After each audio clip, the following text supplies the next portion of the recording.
Hola amigos, bienvenidos a la lección 3 de este segundo trimestre del 2018.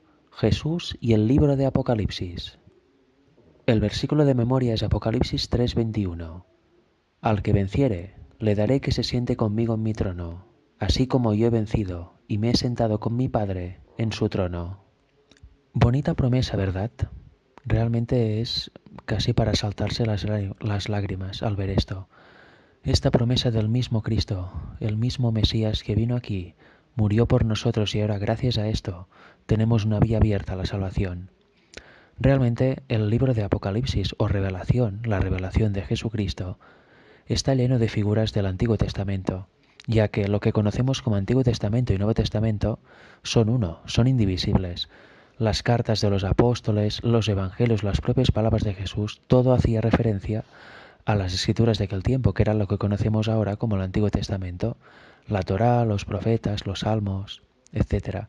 Por tanto, es inevitable que los dos vayan completamente unidos. Y esta semana vamos a hacer un repaso sobre el Apocalipsis y también vamos a ver la figura central de Cristo en este libro. La semana anterior ya vimos el enorme paralelismo que hubo entre las situaciones que le sucedieron a Daniel y sus amigos con lo que va a suceder muy pronto al pueblo de Dios final, al remanente final.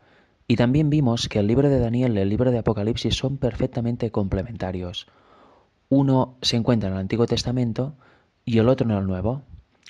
Uno explica la historia desde Babilonia hasta justo antes de la segunda venida de Cristo y el libro de Apocalipsis amplía esos periodos históricos y les da aún más profundidad y más luz. En este caso el libro de Apocalipsis llegando hasta el mismo momento de la segunda venida de Cristo. Por tanto, debemos recordar un principio muy claro que hay en la Biblia. Como dice Eclesiastés, lo mismo que fue, lo mismo que será, y no hay nada bajo el sol.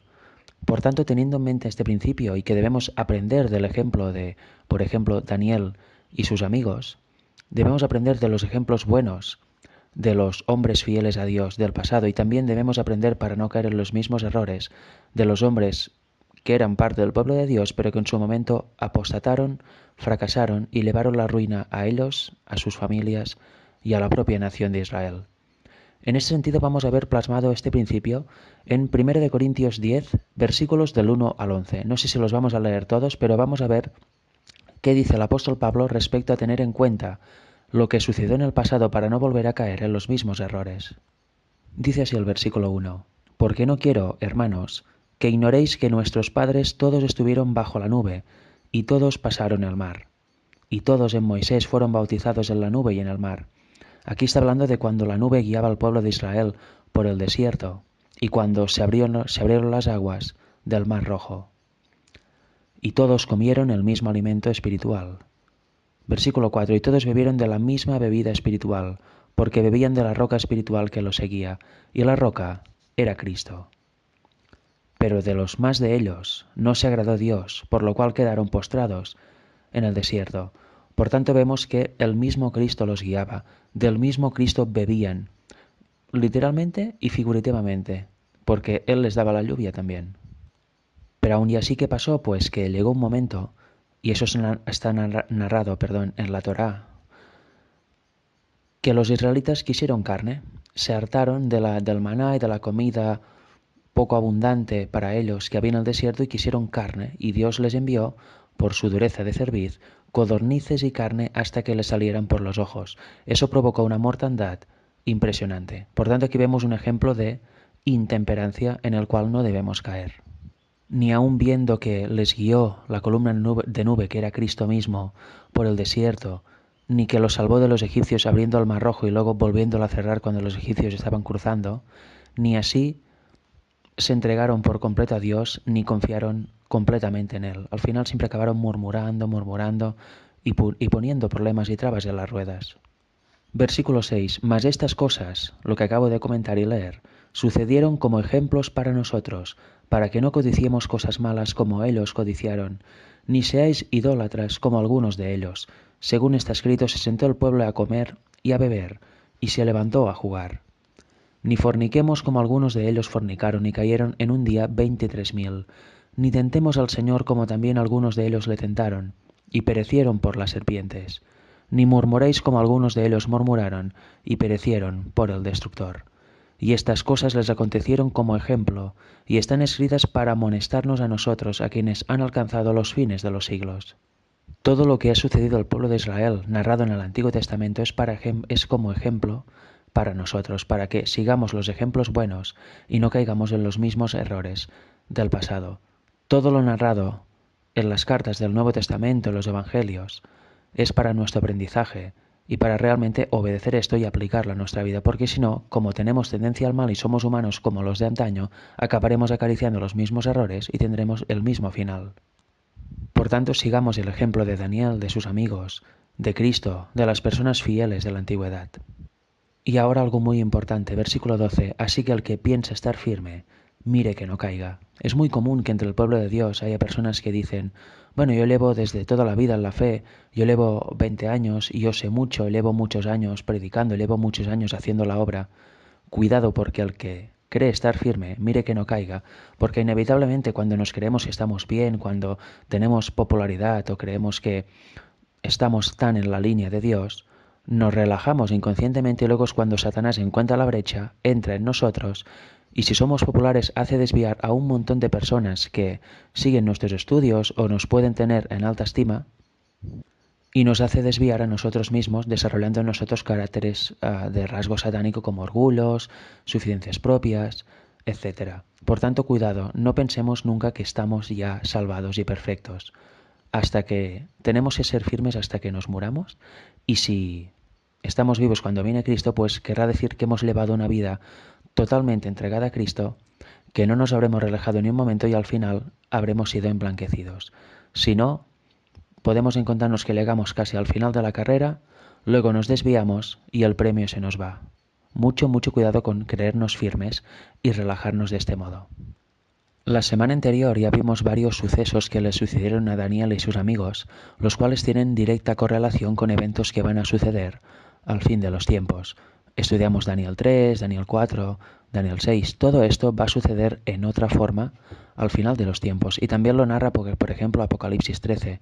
Luego en Apocalipsis 12 encontramos también la historia de la iglesia desde el principio, que había de nacer Jesús, hasta el fin, donde Satanás persigue al remanente de ella. Pero como nos dice Apocalipsis 14, quien guarda los mandamientos de Dios y tiene la fe de Jesús, será salvo. Por tanto, lo que debemos hacer es, como he dicho antes, aprender de los buenos ejemplos del pasado, aprender de los malos para no repetir los errores y, sobre todo, estudiar Daniel y Apocalipsis de forma conjunta, ya que los dos se complementan y los dos dan la imagen completa de lo que ha sucedido ya, de lo que está sucediendo y de lo que sucederá en muy breve, el cual ya es el final de la historia. En el tópico de hoy vamos a ver que Jesús es el centro y el que ocupa centralmente la posición en Apocalipsis, ya que es su revelación. Como dice Apocalipsis 1.1, la revelación de Jesucristo que Dios le dio para manifestar a sus siervos las cosas que deben suceder pronto, y la declaró enviándola por medio de su ángel a su siervo Juan.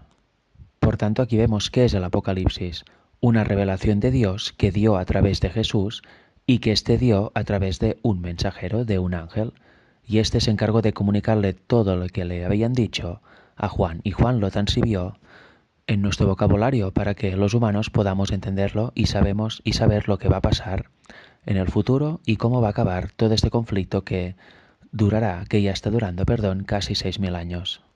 En Apocalipsis 1.5 dice, y de Jesucristo el testigo fiel, el primogénito de los muertos y el soberano de los reyes de la tierra, al que nos amó y nos lavó de nuestros pecados con su sangre. Aquí vemos que está haciendo referencia a Jesucristo cuando murió en la cruz.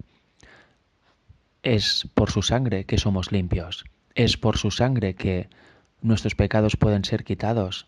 Por su sacrificio nuestros pecados pueden ser quitados también. Y de esta forma abre gratuitamente una vía para que podamos obtener la vida eterna. Por tanto, aquí está hablando del Jesús en la cruz, de su sacrificio, de su muerte.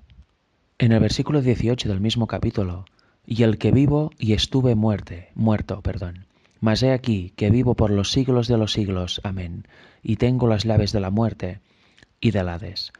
¿Quién es el que vivió, el que estuvo muerto y el que ahora está viviendo por los siglos de los siglos, Cristo. Por tanto, aquí nos está situando en el momento del Cristo resucitado. En Apocalipsis 5:8 dice: y cuando hubo tomado el libro, los 4 seres vivientes y los 24 ancianos se postraron delante del Cordero. Todos tenían arpas y copas de oro llenas de incienso, que son las oraciones de los santos. Y cantaban un nuevo cántico, diciendo: digno eres de tomar el libro y de abrir sus sellos, porque tú fuiste inmolado, y con tu sangre nos has redimido para Dios, de todo linaje y lengua, y pueblo y nación. Está hablando del Cordero, el Cordero que quita el pecado del mundo. Otra vez Jesucristo, que con su sacrificio abrió una vía para la vida eterna, y a quien redime a todos los que van a Él, para Dios, y son absolutamente todos, de cualquier linaje, de cualquier lengua, de cualquier pueblo, de cualquier nación. A partir del sacrificio de Cristo, todo humano que quiera seguirle y que ande por donde Él anduvo y se santifica, sigue el proceso de santificación, y al final acaba la carrera, no se queda a medias, pues será salvo y será redimido por la sangre de Cristo. Aquí ya no hay ningún tipo de acepción de personas, ni de razas, ni de nada. Vamos a ver otra etapa del ministerio de Cristo. Hay muchos más textos y muchos más versículos que hacen referencia a Cristo en Apocalipsis, pero vamos solo seleccionando algunos para ver un poquito cada etapa de su ministerio. Pero si lo leéis veréis que hay muchos más que hablan de funciones de Cristo, tanto en la tierra como en el cielo. En Apocalipsis 19, ya hacia el final del libro, en los versículos del 11 al 15 dice, al 16, perdón, entonces vi el cielo abierto, y aquí un caballo blanco, y el que lo montaba se llamaba Fiel y Verdadero, y con justicia juzga y pelea. Sus ojos eran como llama de fuego, y había en su cabeza muchas diademas, y tenía un nombre escrito que ninguno conocía sino él mismo. Estaba vestido de una ropa teñida en sangre, y su nombre es el Verbo de Dios. Por tanto, aquí se está refiriendo también a Cristo, obviamente. Recordemos que el propio Juan, en su Evangelio, en el primer capítulo dijo que el Verbo era Dios. El Verbo se hizo carne y habitó, entre nosotros, o mejor dicho, tabernaculizó entre nosotros.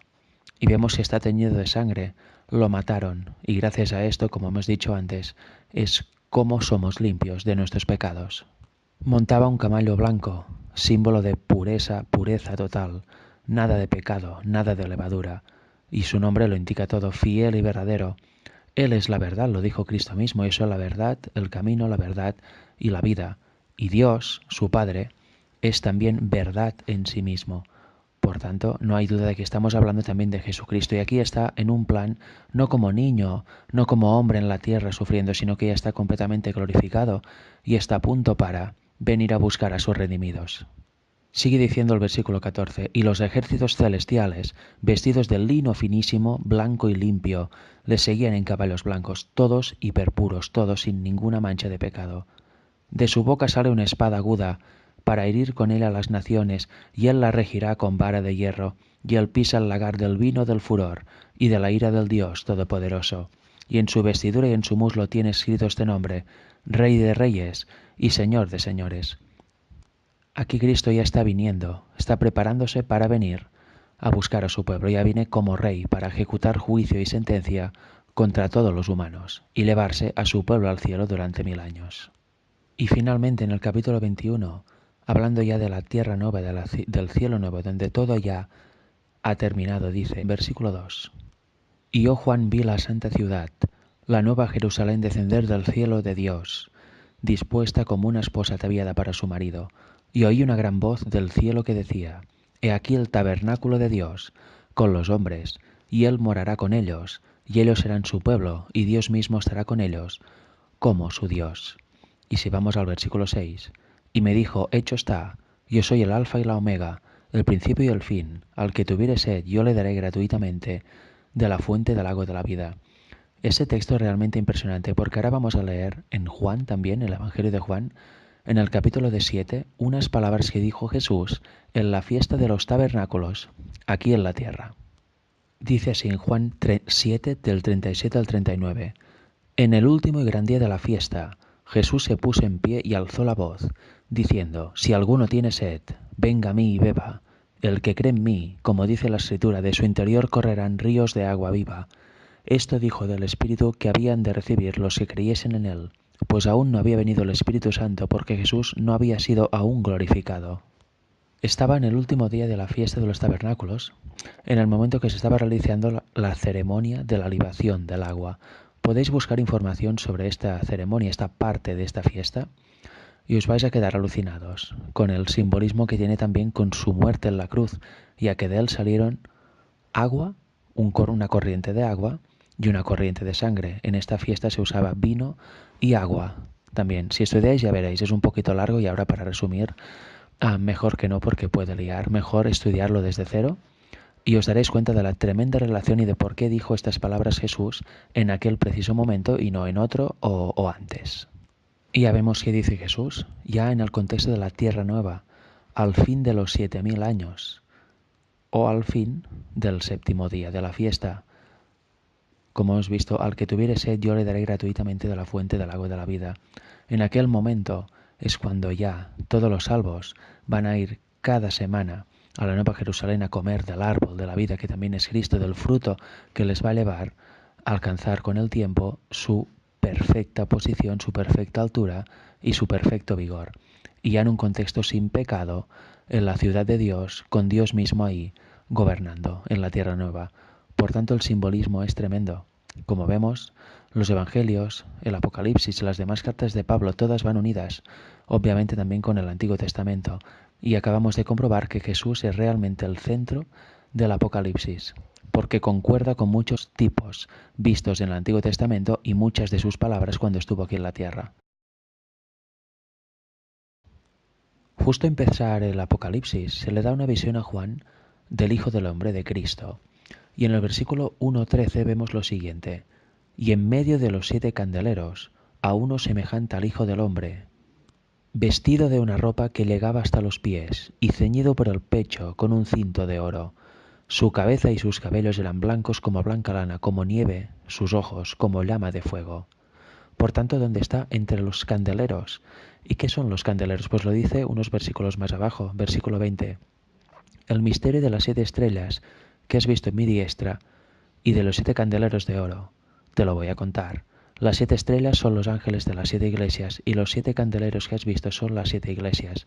Por tanto, vemos a Cristo a lo largo de toda la historia en medio de las 7 iglesias que han existido y que existen aún. Por tanto, vemos a Cristo en medio de su pueblo fiel. Aquí ya vemos que está usando vocabulario de santuario, está haciendo referencia al candelabro de 7 brazos. Además del santuario, es nuestro guía, es nuestro mapa de toda la historia de esta tierra también y de los pasos, mejor dicho, que va a seguir Cristo desde que antes de nacer, desde que nació, hasta que venga por segunda vez. Por tanto, debemos estudiar el santuario, ya que en él se encuentran las profecías de tiempo más relevantes, y estudiando bien el santuario sabremos en qué punto estamos de la historia. Si no lo tenemos en cuenta o lo dejamos de lado, pues estaremos completamente perdidos en la línea temporal que Dios ha establecido. En Apocalipsis 11:19, en el tiempo de la séptima trompeta dice: y el templo de Dios fue abierto en el cielo, y el arca de su pacto que se veía en el templo, y hubo relámpagos, voces, truenos, un terremoto y grande granizo. ¿Eso en qué momento es? Pues estudiando Apocalipsis vemos en qué momento de la historia pasa esto. Si vamos a Apocalipsis 16, donde se narran las 7 plagas, y nos ponemos a leer a partir del versículo 17 en el contexto de la 7ª plaga, cuando llegamos al versículo 21, dice: y cayó del cielo sobre los hombres un enorme granizo, como del peso de un talento, y los hombres blasfemaron contra Dios por la plaga del granizo, porque su plaga fue sobremanera grande. En el contexto de la 7ª plaga, que es cuando ya viene Cristo, vemos que aparece el granizo, cae un enorme granizo. Y en el versículo 19 del versículo 11 acabamos de ver que ha habido un gran terremoto. La 7ª plaga también habla de un gran terremoto, no lo hemos leído, pero está 2 versículos más arriba del 21, y habla de grande granizo. Por tanto, en el momento que el templo de Dios es abierto y se ve el arca de su pacto, el arca verdadera que está en el cielo, pues es cuando se pone de manifiesto su ley, su inmutabilidad, y que realmente es verdadera, inmutable a lo largo de los tiempos, que nunca para nada ha sido abolido. Por tanto, se ve en directo el lugar santísimo del santuario celestial, que es donde Jesús está ahora, en el gran día del Yom Kippur, expiando por nuestros pecados. El lugar santísimo y las tablas de la ley tuvieron una importancia muy fuerte en el contexto del mensaje del tercer ángel por los mileritas que siguieron fieles tras el chasco y a partir de ahí formaron la Iglesia Adventista del Séptimo Día. A partir de aquella luz que recibieron sobre el santuario, volvieron a ver que la vigencia del sábado nunca ha sido perdida, que siempre es permanente, está el guardar la ley, guardar el sábado, etcétera, que los 10 mandamientos son vigentes y que son de vital importancia guardarlos, y por tanto tiene su relevancia que al final del tiempo del todo se muestre el lugar santísimo del santuario celestial y se muestre también el arca verdadera. Eso hará ver a todos los que se han negado a obedecer esto y que han querido desecharlo la veracidad de esos argumentos de los que hoy en día decimos que la ley no se ha perdido para nada y que debemos seguir guardándola porque es inmutable y así lo seguiremos haciendo en la eternidad también. Por tanto, ya hemos visto brevemente que el tema del santuario es muy presente en Apocalipsis. Es muy recomendable conjugarlo con el libro de Hebreos, que es puramente santuario, y entender realmente qué hizo Cristo cuando subió al cielo y qué está haciendo ahora en estos momentos, en qué parte, en qué lugar del santuario está y cuál es su función.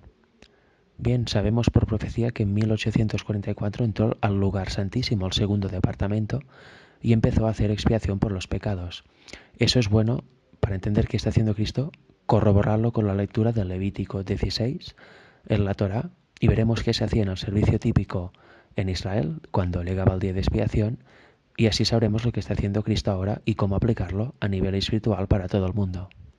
Aparte, como he dicho antes, el santuario nos da en qué punto estamos de la historia, en cuánto falta más o menos para terminar la historia, en qué punto estamos, si estamos al principio, si estamos en medio, si estamos al final, si estamos casi al final, sabemos lo que queda, que ha de pasar después, y de esta forma estamos situados y atentos y velando, porque si no tenemos en cuenta eso, estamos en un limbo, nunca sabemos en qué momento de la historia estamos, etcétera. Y eso es lo que le pasa a la mayoría del cristianismo, y por desgracia muchos no quieren entender ni ver esta gran verdad del santuario.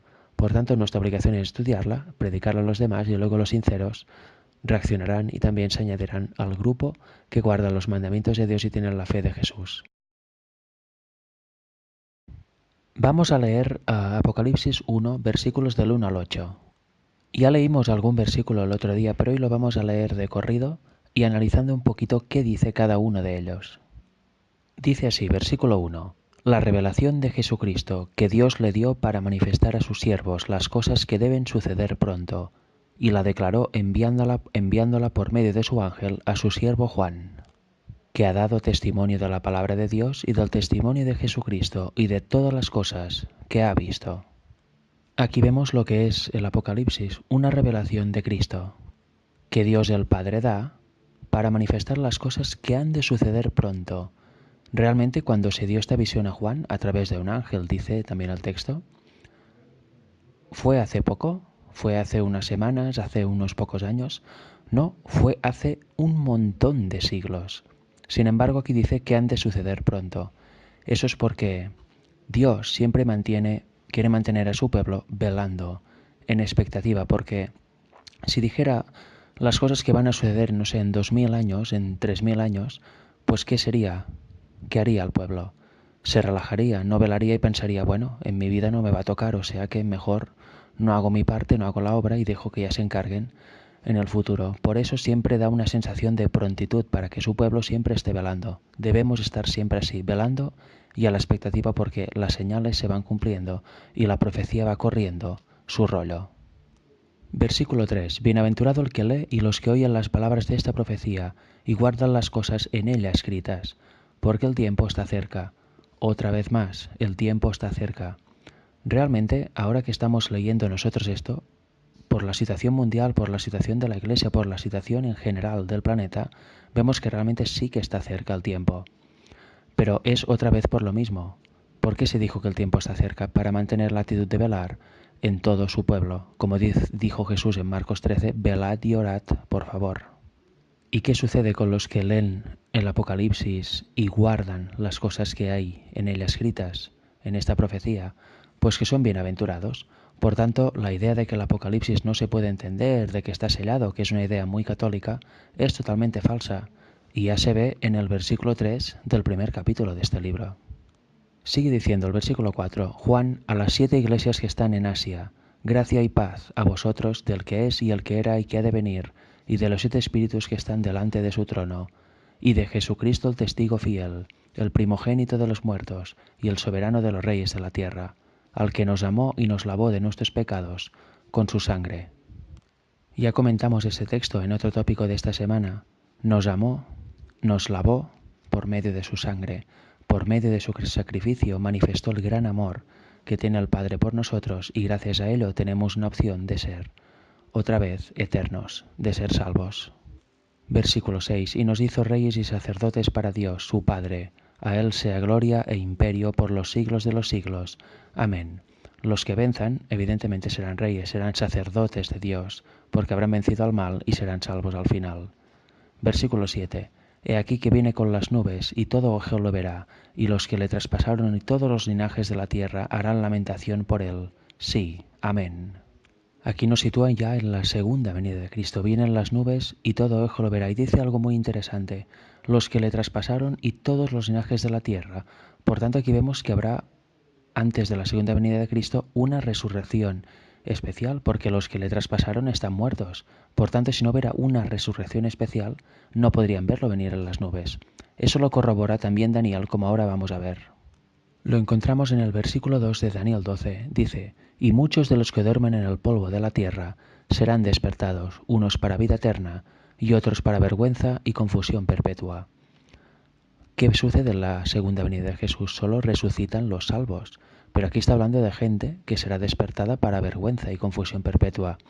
Por tanto, aquí tenemos el grupo que está hablando Apocalipsis 1. Está hablando de las personas que lo condenaron, que lo traspasaron, resucitarán especialmente para verlo venir en gloria, para ver el gran error que hicieron. Realmente comprobarán lo errados que estaban cuando le crucificaron, cuando no creyeron en él y cuando fueron en su contra. Este grupo, que resucitará para vergüenza eterna, será el primero que muere 2 veces, o sea, morirá 3. Murieron de muerte natural cuando estuvieron en vida, volverán a morir ahora cuando venga Cristo por segunda vez y morirán por tercera vez en la segunda resurrección después del milenio cuando mueran con el resto de impíos de este mundo. Y sigue diciendo el versículo 8 de Apocalipsis 1, yo soy el alfa y la omega, principio y fin dice el Señor, el que es y que era y que ha de venir, el Todopoderoso. En Apocalipsis 21:6 también dice que yo soy el alfa y la omega. Y Jesús, en los evangelios, mientras estuvo aquí en la tierra, también dijo un montón de veces, yo soy. Por tanto, eso acredita la plena divinidad de Cristo, la plena divinidad de nuestro Mesías. Es el Hijo de Dios, por tanto, evidentemente, por esencia, es divino, tiene naturaleza divina. Por tanto, ya vemos en estos versículos tenemos al Mesías, al Hijo de Dios que vino aquí a la tierra para vindicar la ley de Dios ante todo el universo y morir por nosotros, que al final vendrán las nubes y se elevará a su pueblo al cielo durante 1000 años, como dice Apocalipsis 20. ¿Y quién es Cristo? ¿Quién es el Mesías? Es el Alfa y el Omega, el Todopoderoso, un ser 100% divino. Vamos a leer los versículos del 10 al 18 del capítulo 1 de Apocalipsis. Ahí veremos lo primero que vio Juan. Dice así, yo estaba en el Espíritu, en el día del Señor, y oí detrás de mí una gran voz como de trompeta. ¿Cuál es el día del Señor? El sábado. Que decía, yo soy el Alfa y la Omega, el primero y el último. Escribe en un libro lo que ves y envíalo a las 7 iglesias que están en Asia, a Éfeso, Éfeso, Esmirna, Pérgamo, Tiatira, Sardis, Filadelfia y la Odisea. Aquí volvemos a ver cómo se define el propio Mesías como el Alfa y la Omega. Es una referencia total a su divinidad y que ha estado siempre presente desde la creación hasta la nueva creación después del milenio.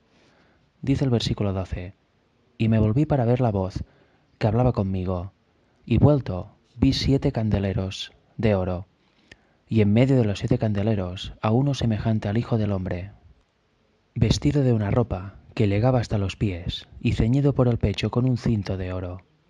Su cabeza y sus cabellos eran blancos, como blanca lana, como nieve, sus ojos como llama de fuego. Por tanto, aquí vemos que ¿dónde está Cristo? ¿Dónde está el Mesías? Está en el lugar santo, que es donde había el candelero, en el primer departamento del santuario.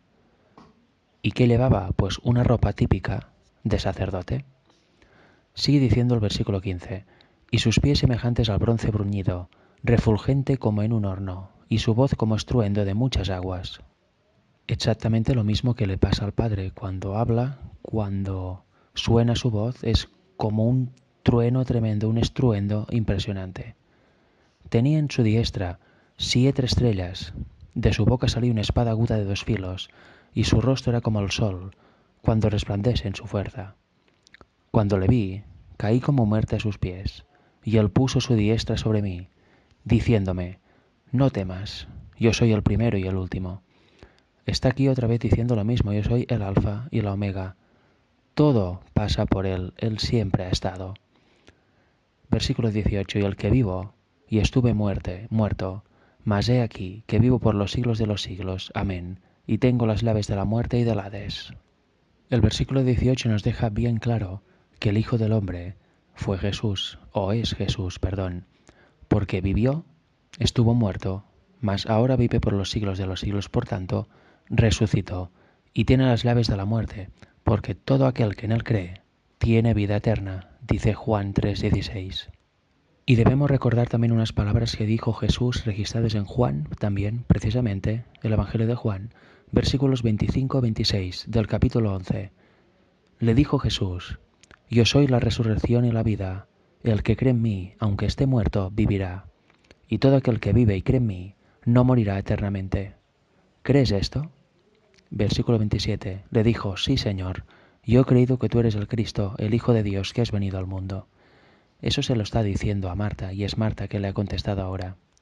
Como vemos, las palabras de el Hijo del Hombre en Apocalipsis tienen plena consonancia con las de Cristo, con las de Jesús, cuando estuvo aquí en la tierra. ¿Por qué? Porque son exactamente el mismo. Aquí estaba en la tierra y en Apocalipsis vemos que ya está en el santuario, en aquel momento en el lugar santo.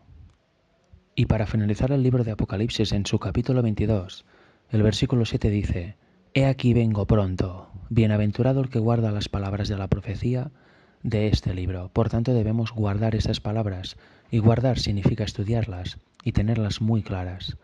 Y el versículo 12 lo repite, He aquí yo vengo pronto, y mi galardón conmigo para recompensar a cada uno según sea su obra.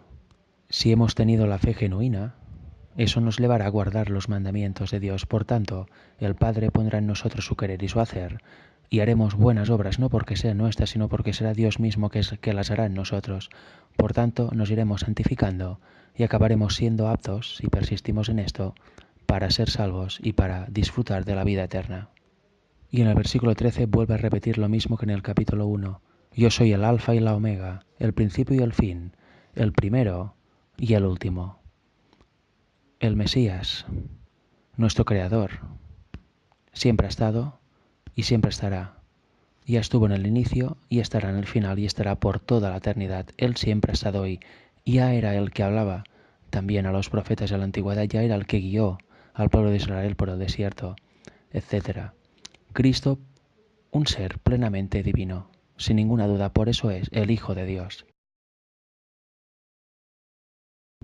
Para finalizar la semana, vamos a leer 2 citas del libro Hechos de los Apóstoles de Elena White, las páginas 466, párrafo 2 y 467, párrafo 1, porque es muy habitual que en el mundo cristiano se diga que el Apocalipsis es muy complicado de entender, que no se puede entender, que está sellado y que, bueno, ya alguien lo descubrirá algún día. Ahora vamos a ver cómo esta afirmación es directamente proveniente de Satanás, ya que, como dice el propio nombre, revelación, y como hemos visto durante esta semana, que es la revelación de Dios que hace de Jesucristo, pues obviamente se puede entender. Dios en esencia es verdad, y Cristo dijo que Él es la verdad, el camino y la vida. Por tanto, una revelación de Cristo nunca puede ser algo imposible de entender o algo misterioso. La cita dice así: en el Apocalipsis están reveladas las cosas profundas de Dios. El nombre mismo que fue dado a sus páginas inspiradas, el Apocalipsis o la Revelación, contradice la afirmación de que es un libro sellado. Una revelación es algo revelado. El Señor mismo reveló a su siervo los misterios contenidos en dicho libro, y es su propósito que estén abiertos al estudio de todos. Sus verdades se dirigen tanto a los que viven en los últimos días de la historia de esa tierra como a los que vivían en los días de Juan. Algunas de las escenas descritas en esta profecía pertenecen al pasado y otras se están cumpliendo ahora. Algunas tienen que ver con el fin del gran conflicto entre los poderes de las tinieblas y el príncipe del cielo, y otras revelan los triunfos y alegrías de los redimidos en la tierra nueva. En definitiva, como vemos, es una explicación de toda la historia desde el inicio de todo hasta el final de todo. Y se complementa con el libro de Daniel. Ahora lo sigue diciendo: nadie piense que al no poder explicar el significado de cada símbolo del Apocalipsis, es inútil seguir escudriñando el libro en un esfuerzo de conocer el significado de la verdad que contiene. El que reveló sus misterios a Juan dará al investigador diligente de la verdad un goce anticipado de las cosas celestiales. Los que tengan sus corazones abiertos para la recepción de la verdad serán capacitados para entender sus enseñanzas, y se les otorgará la bendición prometida a los que oyen las palabras de esta profecía y guardan las cosas en ella escritas. En la página 467, párrafo 2, justo después de esto, dice: en el Apocalipsis todos los libros de la Biblia se encuentran y terminan. De hecho, sí, está lleno de tipos del Antiguo Testamento, ya sea del santuario o de otras cosas. En él está el complemento del libro de Daniel. Uno es una profecía, el otro una revelación. El libro que fue sellado no fue el Apocalipsis, sino aquella porción de la profecía de Daniel que se refiere a los últimos días. El ángel ordenó: tú, empero Daniel, cierra las palabras de este libro, cierra las palabras y sella el libro hasta el tiempo del fin. Daniel 12:4. Por tanto, eso es bien cierto. Lo que fue sellado fue esta porción, que es precisamente la que se complementa perfectamente con Apocalipsis. ¿Para qué? Para que en el tiempo del fin estas palabras de Daniel y estos acontecimientos que ahí dice se entiendan plenamente. Ya se estaría en el momento cuando empezó el tiempo del fin para empezar a entender todo ello, y juntamente con la revelación del Apocalipsis que ya se ha podido entender durante toda la historia, desde que fue dada a Juan, pues hay el pack perfecto para entender sobre todo lo que va a pasar al fin de la historia y comprender lo que sucedió en el pasado. Por tanto, ya vemos, es muy importante estudiar y entender el Apocalipsis, y si realmente queremos la verdad, nos gusta cavar en la Biblia y buscamos de corazón la verdad, sea cual sea, Dios nos dará la luz para comprender todo esto. Y además, como dice el propio libro de Apocalipsis y hemos leído durante esta semana y hoy, seremos bendecidos si entendemos y guardamos las cosas en él escritas, en esta revelación. Por tanto, esforcémonos con la ayuda de Dios para comprender y así poderlo predicar a los otros, ya que los acontecimientos que van a suceder antes del fin son de vital importancia para estar velando y saber en qué punto de tiempo nos encontramos de la historia. Que Dios os bendiga a todos.